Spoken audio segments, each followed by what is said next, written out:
All right, let's dive straight into this explainer. Picture this, a company that kicked things off making batteries for those chunky, indestructible flip phones we all used to have. And somehow, in just a couple of decades, they morph into one of the largest electric vehicle manufacturers on the planet.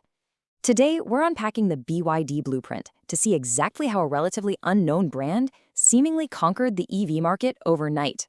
So here's the multi-billion-dollar question we're looking at today. How in the world did they overtake the traditional entrenched titans of the auto industry? Today, they're pumping out millions of vehicles a year, developing their own motors, their own electronics. But to really figure out this meteoric rise, we actually have to strip away the wheels, the chassis, the whole shebang. We've got to look at their foundation. Which brings us to Section 1, the battery company origin. The real story starts way before they were an automotive giant. Founded back in Shenzhen in 1995 by Wang Chuanfu, BYD spent its early years entirely focused on consumer electronics. By 2000, they were supplying batteries to Motorola, and by 2002, they were powering Nokia phones. Now, why does this matter? Well, because they spent years mastering massive scale production and absolute strict cost control for the world's most demanding tech giants. They didn't just want to use batteries later on, they learned to master the literal core technology itself. Moving right along to Section 2, Vertical Integration Secret Weapon.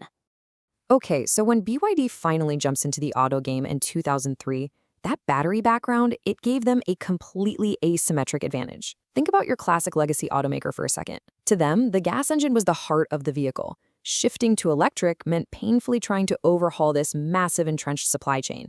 But BYD, they weren't a traditional car maker just trying to go electric. They were a battery maker building a car around their tech. For them, this transition wasn't a threat at all. It was a totally blank canvas. Instead of doing what everyone else did, relying on a fragmented global supply chain where Company A makes the battery, Company B builds the motor, and Company C handles the electronics, BYD aggressively vertically integrated. They built the entire ecosystem from the ground up. This step-by-step control over their own manufacturing gave them unparalleled leverage. It literally meant they could build cars faster and, crucially for us consumers, significantly cheaper. Let's look at Section 3. Innovation and the blade battery. So what exactly happens when you control the whole process from the raw chemistry right down to the final assembly line? You get massive breakthroughs, like the blade battery. By controlling both the chemistry and the physical design, BYD focused heavily on lithium iron phosphate, or LFP. They designed these long, super thin battery cells, hence the name blade, that maximize space inside the pack. They achieved incredible durability and thermal safety, all without relying on the really expensive, controversial materials required by competing battery types. They didn't just buy this tech off the shelf. They invented the entire system around it. Which leads us perfectly into Section 4, the power of scale.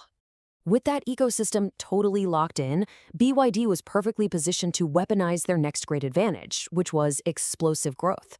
Check this out. Back in 2020, they sold roughly 190,000 new energy vehicles. Fast forward just 2 years to 2022, and boom, that jumps to 1.86 million. And by 2025, we're looking at a projected figure that skyrockets to a staggering 4.6 million vehicles, with over 1 million of those sold outside of China. Think about that number for a second. 4.6 million vehicles in a single year. When you hit a figure that astronomical, it fundamentally changes how a business operates. You are no longer just manufacturing cars at that point. You are operating as a literal global macroeconomic force. And that massive scale, it creates this relentless compounding feedback loop. See, when you sell millions of cars, your research and development costs get spread out over a huge volume. Your production experience deepens, meaning your suppliers get incredibly efficient, and your costs just plummet. Lower costs mean you can price your vehicles way more competitively, and that generates even higher sales, which drives even greater scale. It's a massive snowball effect. But here's a huge catalyst for all that scale, a super smart, pragmatic decision they made. They didn't force consumers into one electric box right away. Instead of focusing exclusively on fully electric vehicles, they also invested heavily in plug-in hybrids.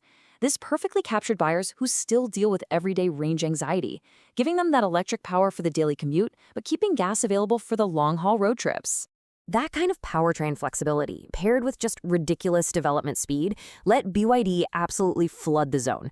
I mean, they didn't just launch one flagship car. We're talking sedans, city cars, SUVs, luxury models, and commercial vehicles, all hitting the market simultaneously. Selling this many variations gives them basically a fire hose of immediate market data, letting them rapidly refine their next generation of vehicles. All right, Section 5, Building an Automotive Ecosystem. Now, you really can't talk about BYD without bringing Tesla into the conversation, right?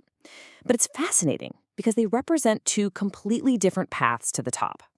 Tesla revolutionized the market by building a super powerful brand heavily focused on software, cutting-edge design, and a fully electric vision. BYD, on the other hand, they rooted their entire existence deeply in raw industrial manufacturing capabilities and battery scaling. Two vastly different philosophies, but both incredibly successful. Next up is Section 6, the Global Expansion Challenge.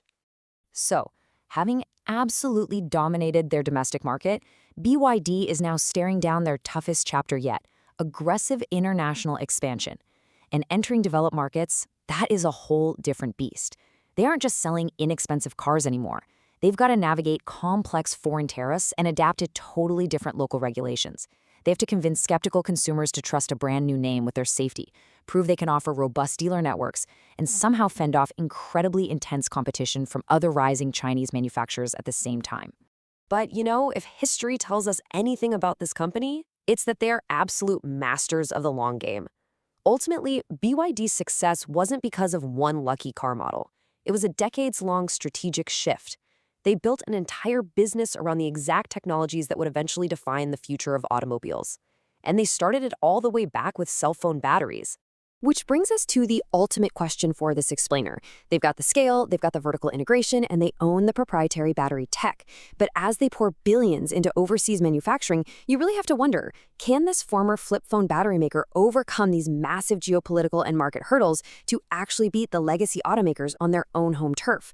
Will we see BYD become the dominant global automotive brand of our time? It is going to be a totally fascinating space to watch unfold. Thanks for joining me to unpack the blueprint.